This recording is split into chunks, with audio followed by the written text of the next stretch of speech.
Well, since ORAM is done and it is going to be a few months until the final race in the Triple Crown series, I thought it was about time that I answered a question that I get asked quite a bit.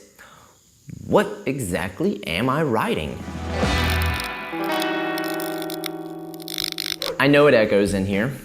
I know the lighting sucks. I know it is not as pretty as the bicycle shop, but this is my new house, guys, and I am extremely proud that I'm finally here. I call it Oiz. Sales rep came in and he was calling it Oi, something like that. But he didn't correct me whenever I said Oiz, so we're just going to stick with that for the time being. This bike, completely stock, came with 100 millimeters of travel front and rear. It did not have a dropper post on it. This was the XC race machine. So, what exactly did I change on it and why?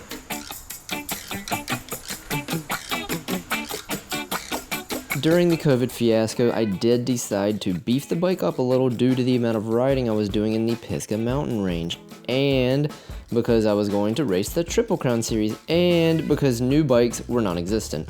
So, I will say, you have to first set your goal for an event like ORAM. ORAM is a 60-mile mountain bike race with 10,000 feet of climbing, and with this being my first go around, my only goal was to simply finish it at all costs and then design a strategy for producing a good time next year. So how exactly did I set up my XC bike for this grueling task? The first thing I did was slap a Divine SL dropper post from Bike Yoke on it. Actually, I think all mountain bikes should have a dropper post at this point unless you're racing something like short track. So dropper posts were simple. Next, let's move on to the suspension, the important part, what most people are wanting to hear about. I wanted more travel for an event like ORAM, not necessarily because the trails are super over-the-top difficult. If you go out here and you ride just Kitsuma or you ride just Heartbreak, you could do it technically on a hardtail with 100 millimeters of travel. The trails are difficult, they're pretty rough, they're long descents, but it's not really the difficult nature of the trail. It's when you're 4 hours into a race and your shoulders, forearms, calves, and hammies are locking down, and then you hit Heartbreak, it turns a medium difficulty level trail into super gnarly. You're trying not to die, which means I wanted extra travel to help me out of all of the bad situations that I foresaw in my future. I honestly would have probably purchased a 120 travel fork if I could have had my way, but we had a 130 takeoff fork that I could actually get my hands on, so I slapped that on the bike. I've seen it done by people at Orbea before, so I knew it could handle a 130. Then all I had to do was order a 5mm longer stroke rear shock, which equates to 20mm more travel in the rear end, which would in turn keep the geometry of the bike from being too wonky. I 100% recommend don't just go out and slap a 120 or 130 fork on this bike. It does bring the front end of the bike up, changes the geometry of the front end of the bike, and it will ride just completely terrible. You'll feel like you're on a chopper or something if you don't just go ahead and put the 120 on the rear. It levels the bike back out, just trust me. Since Orbea does this eyeline stuff for the remote lockout, which I mean, it's pretty slick, I like how it looks, I did have to mount the rear shock in backwards to make it fit. I could not find an eyeline 5mm stroke longer rear shock, so put it in backwards. Everything turned out great. There's plenty of bikes that mount their shocks in all different various manners, so I didn't think it would be a problem, but you know, it's always in the back of my head. And I mean, I've rode it for 8-9 months now. It's fine, it works great, nothing to complain about there. At first I was a little bummed out about not having remote lockouts anymore, but after doing some testing on my own and watching Dylan Johnson's videos on lockouts and how they affect the bike, I'm pretty convinced I would only even use it in a hard sprint. But I figured the benefits of the longer travel far outweigh the benefits of the remote lockout. Next up is my tire choice. My tires for ORAM were in fact the Ardent Races, front and rear, with Cush core in the back. Now, I typically would not choose Ardent Races.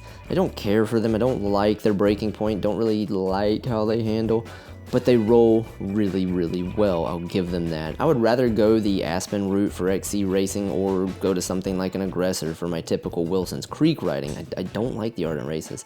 The reason I chose the tires I did was all based on rolling resistance and availability though. After talking with a couple people that have finished the event in the top 10, they all agreed that the rolling resistance plays a huge factor in the race because of all the gravel and the road that you hit. You're not going to lose a terrible amount of time on the grueling heartbreak descent, but you will lose a lot of time on the 2-hour climb up to it.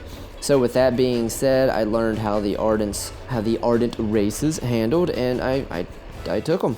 I went with those. The rest of the bike is relatively stock. I have the stock drivetrain, stock wheels on my rig. I would love some lighter wheels for sure. That is definitely in the works for next year, but I'm working on a budget here, so I've stuck with the stock wheels for the past few years. So next, I did install the Muck-Off bar end tire plugs. These things are freaking awesome. They look good, and they keep your tire plugs handy at all times in your bars. I don't have to worry about keeping up with them. I don't have to worry about putting them in my bag or forgetting them for that matter. And last but not least, I did opt for a top tube bag to make it super easy to reach my nutrition.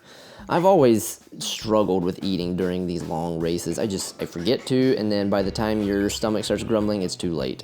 So I wanted to have absolutely no excuses for not being able to eat, so I put this thing on my bike. It looks good. It's, you know, behind the handlebars. It doesn't affect anything as far as handling goes, and a nice little zipper right on top makes it super easy to access. So last but not least, how does the Oiz ride with this setup?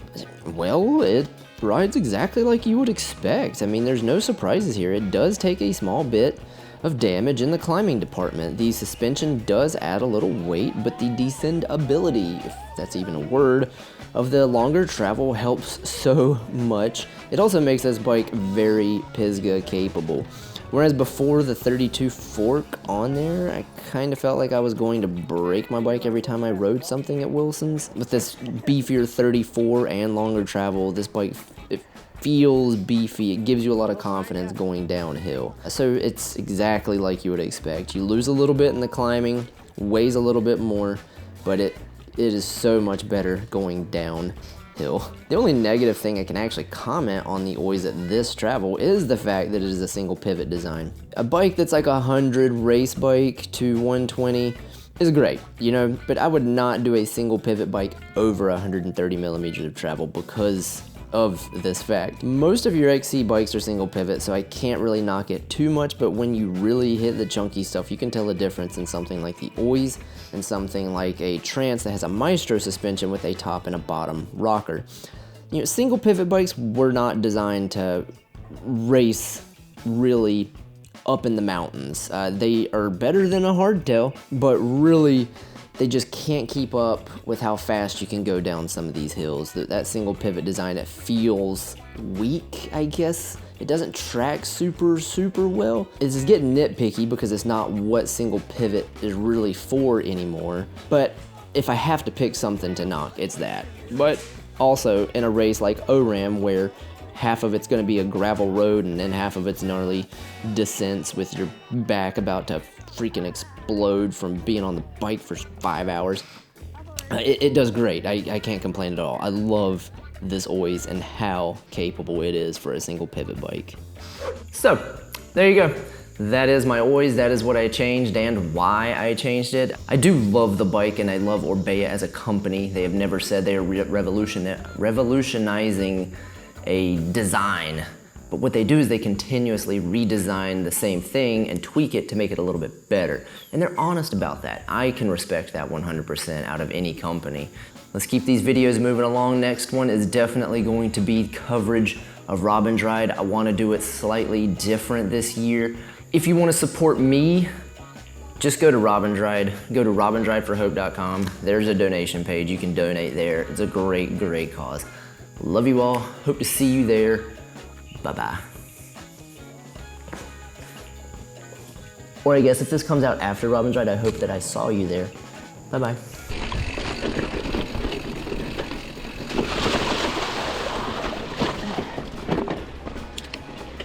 God dang, that felt good.